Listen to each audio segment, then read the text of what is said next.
നമുക്ക് ഏതൊക്കെ വിധത്തിലാണ് ദാഹം ഉണ്ടാവാറ്? നമ്മൾ പല കാര്യങ്ങളും ചെയ്യുമ്പോൾ അതിൽ പലതും പരിഗണിച്ച് ചെയ്യുമ്പോൾ അതെന്താവും, അത് അതിൻ്റെ കംപ്ലീഷനിലെത്തും. ഇപ്പം ഏതൊരു കാര്യം ചെയ്യാനാലും അതിന് പലതും പരിഗണിക്കേണ്ടതുണ്ട്. അത് പരിഗണിച്ച് ചെയ്യുമ്പോഴേ അതെന്താവുള്ളൂ, അതിൻ്റെ പൂർണ്ണതയിലെത്തുള്ളൂ. അതുപോലെ തന്നെ വെള്ളം കുടിക്കുമ്പോൾ നമ്മൾ പല കാര്യങ്ങളും പരിഗണിച്ച് വെള്ളം കുടിക്കേണ്ടതുണ്ട്. ഇങ്ങനെ ആകുമ്പോഴേ എന്തുണ്ടാവുള്ളൂ, ശരീരത്തിൻ്റെ ആ ഒരു ഉദ്ദേശം, എന്തുകൊണ്ട് ആ ഒരു ദാഹം വന്നു, അതിൻ്റെ ഉദ്ദേശം നമ്മൾ വെള്ളം കുടിക്കുമ്പോൾ നിറവേറണമെന്നുണ്ടെങ്കിൽ നമ്മൾ ആ രൂപത്തിൽ വെള്ളം കുടിച്ചു കൊടുക്കേണ്ടത് ശരീരത്തിന് ഇപ്പോൾ വെള്ളം എടുത്ത് കുടിക്കാനൊന്നും കഴിയില്ലല്ലോ ആ രൂപത്തിലാക്കി കുടിക്കാൻ. അപ്പം നമ്മളായിട്ട് എന്ത് ചെയ്യുക, കുടിക്കുമ്പോൾ ശരീരം ഏത് രൂപത്തിലാണോ അത് ആഗ്രഹിക്കുന്നത് ആ രൂപത്തിൽ വെള്ളം കുടിക്കുക. എങ്ങനെയെന്ന് വെച്ചാൽ, ഇപ്പോൾ നമുക്ക് ദാഹം അനുഭവപ്പെടുമ്പോൾ എല്ലാ ദാഹത്തിനും വെള്ളം ഉള്ളോട്ട് എത്തിക്കൊള്ളണമെന്നില്ല. പല ദാഹങ്ങൾ പല രീതിയിലുണ്ട്. ഇപ്പോൾ മുന്നത്തെ വീഡിയോയിൽ നമ്മൾ പറഞ്ഞു ഈ ദഹന സംബന്ധമായുള്ള ദാഹം, അതിന് ഉമിനീരാണ് എത്തേണ്ടത്.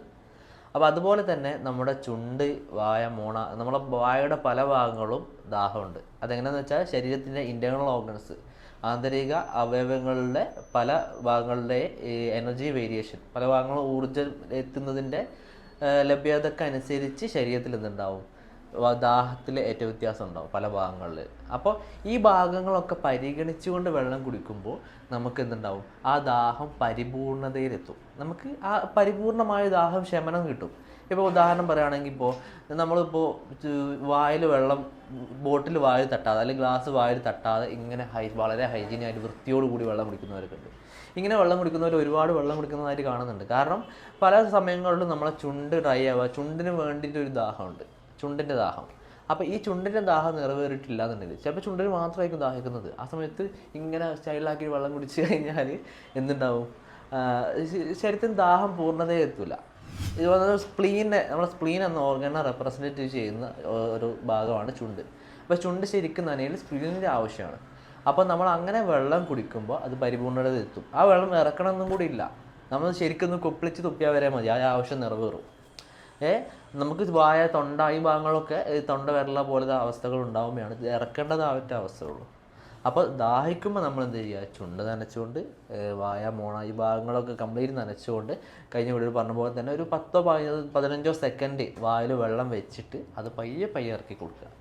അതിൽ നേരത്തെ പറഞ്ഞ പോലെ തന്നെ ആസ്വാദനവും മറ്റുമൊക്കെ ഉൾപ്പെടുത്തുക. കുടിക്കുമ്പോൾ എപ്പോഴും പച്ചവെള്ളമായിരിക്കുക. ഈ കാര്യങ്ങളൊക്കെ കുളി, അതുപോലെ തന്നെ മറ്റു കാര്യങ്ങളൊക്കെ പരിഗണിക്കുക. പിന്നെ എല്ലാ കാര്യങ്ങളിലും ആവശ്യത്തിന് വെള്ളം ഉപയോഗിക്കുക.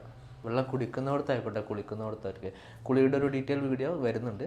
അപ്പോൾ ഈ കാര്യങ്ങളൊക്കെ നമ്മൾ പരിഗണിക്കുക. ഏതൊരു കാര്യമായാലും അതിൻ്റെ പരിപൂർണ്ണത എത്തണമെങ്കിൽ അതിൻ്റെ ആവശ്യം എന്താണെന്ന് നിറവേറണം. ഇപ്പോൾ നമ്മുടെ പല ആവശ്യങ്ങളായിക്കോട്ടെ, അത് ആ ഒരു രൂപത്തിൽ നമുക്ക് എന്താണോ ആവശ്യം ആ രൂപത്തിൽ ചെയ്യുമ്പോഴാണ്. ഇപ്പോൾ ഒരു ഫംഗ്ഷൻ നടക്കണം, ആ ഫംഗ്ഷന് എന്താണ് ആവശ്യം, പല ചടങ്ങുകളുണ്ടാവും, മരണച്ചടങ്ങ്, കല്യാണം, അതിനൊക്കെ പല ആവശ്യങ്ങൾ പല രൂപത്തിലായിരിക്കും. അപ്പോൾ അത് എല്ലാ ഇവൻറ്റ്സ് തന്നെയാണ്. അപ്പോൾ ആ രൂപത്തിൽ നമ്മൾ ഏതാണോ അതിൻ്റെ പർപ്പസ് ആ രൂപത്തിൽ ചെയ്യുമ്പോഴാണ് അത് കംപ്ലീറ്റ് ആവുള്ളൂ. അപ്പോൾ ദാഹം എന്താണെന്ന് അറിഞ്ഞുകൊണ്ട് വെള്ളം കുടിക്കുക. ഒരിക്കലും തിരക്കിട്ട് മറ്റുള്ള സംസാരിച്ചിട്ട് ഇതിനെ ആസ്വദിക്കാതെ കുടിക്കാതിരിക്കുക. നമുക്ക് പണ്ടൊക്കെ കളിച്ച് കുഴങ്ങി വരുമ്പോൾ, ഇപ്പോഴും അതെ, കളിച്ച് കുഴങ്ങി വരുമ്പോൾ അപ്പുറത്ത് വീട്ടിലെ കിണറ്റിൽ നിന്ന് വെള്ളം കോരി കുടിക്കുമ്പോഴുള്ള ആ ഒരു സുഖം ഉണ്ടല്ലോ, അതൊരു പ്രത്യേക ഫീൽ തന്നെയല്ലേ. അതൊക്കെ പരിഗണിക്കുക നമ്മൾ ശരിക്ക് വെള്ളം കുടിക്കുന്ന കാര്യത്തിൽ.